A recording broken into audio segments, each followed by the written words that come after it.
Welcome back to DeFi Deep Dive. In Module 3.2, we'll continue to delve further into the vast landscape of opportunities and challenges that decentralized finance presents. To begin, let's imagine an ideal world in which the benefits of DeFi are fully materialized. It would look something like this. Anyone can access any kind of financial services in a permissionless, decentralized, and transparent way anywhere in the world. As long as you have a device connected to the internet, you can transfer funds to your friend and family across the world for instant settlement and very little fees. You can also deposit your idle funds into a DApp to earn interest. If you need to get a loan to buy a car, you can provide your crypto as collateral and take out a loan right away. You can use your crypto wallet to pay for anything you want, swap different assets conveniently via decentralized exchanges, and even tokenize real-world assets you own. Tokenize your home equity or stamp collections to enjoy greater flexibility and liquidity.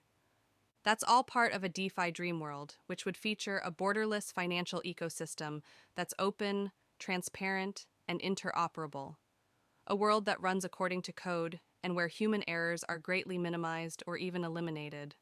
The reality, however, is much more complicated. Hacks and scams have accompanied the growth of DeFi since its early days.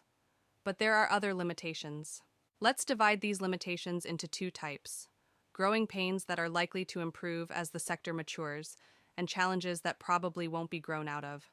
The growing pains include, but are not limited to, scalability, high gas fees during congestion, low interoperability, lack of certain services, unfriendly user interface, low liquidity, smart contract errors, and security vulnerabilities. Transaction throughput on the most capable blockchains is still not robust enough to support a global financial services ecosystem. During times of congestion, gas fees can shoot up to unacceptably high levels. Cross-chain transactions are still difficult to do and often vulnerable to exploits. Liquidity of the most established liquidity pools are at negligible scale compared to TradFi sectors. The immutable smart contract errors and security risks seem hard to eliminate even as developers ramp up testing and auditing. But there are solutions to these problems, and the situation will improve as DeFi matures. The Ethereum network, for example, is on track to implement scalability solutions, reduce gas fees, and improve cross-chain interoperability. Each time a smart contract vulnerability is discovered, it is a lesson for future projects to avoid it. A look back on DeFi's decade-long development suggests that the industry will continue to advance rapidly to resolve all the growing pains we discussed. However, there is another type of limitation that is harder to find ready solutions for. Chief among them is the uncertainty surrounding the legal and regulatory framework that can support DeFi's development. As we've discussed in previous modules, DeFi operates in completely new ways compared to TradFi companies.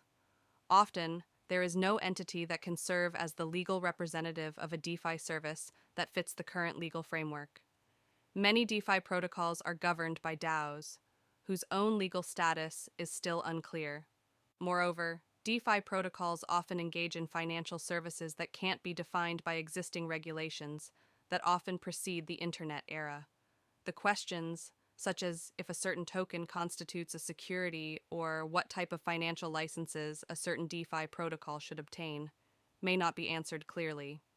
DeFi services are blockchain-based services that are global in nature. National borders don't exist in DeFi. How DeFi can operate in a world divided by jurisdictions and comply with different rules is another question.